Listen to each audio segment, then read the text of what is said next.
Federal officials continue building a case against 10 people with ties to the Austin nightclub scene.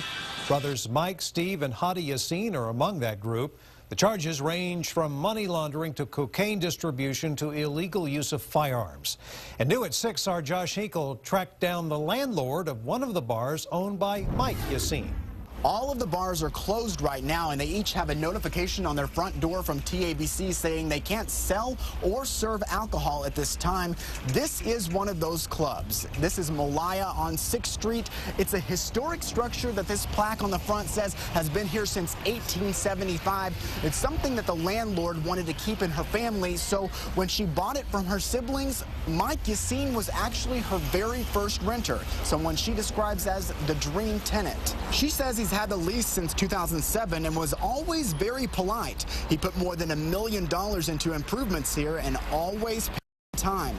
The landlord, who lives out of state and spoke to me over the phone, wouldn't say much about what she charges Yassine, but a local commercial realtor tells me it's likely between $11,000 and $26,000 each month. It's just one of 8 of Yassine's nightclubs raided by federal agents last week in a money laundering, drug, and firearms investigation. Since the arrest of Yassine and 9 of his associates, the landlord said at least 10 interested parties have constantly contacted her, offering to step in as new renters. Yassine is still obligated to pay rent even if he's in jail, though. If he doesn't, the landlord can go after his private property. But for now, she doesn't want to rent to another tenant, waiting to see how the case against Yassine plays out. It's a case the people around here still find it hard to fathom. Honestly, yes. So I was downtown last night on a Thursday night. There's definitely less hopping than it might be otherwise.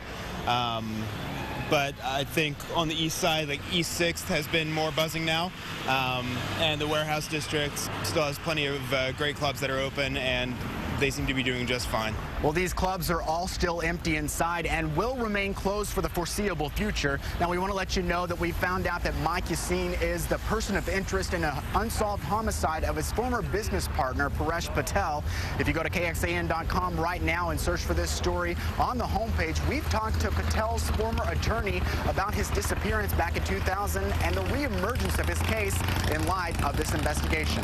In downtown Austin, Josh Hinkle, KXAN News.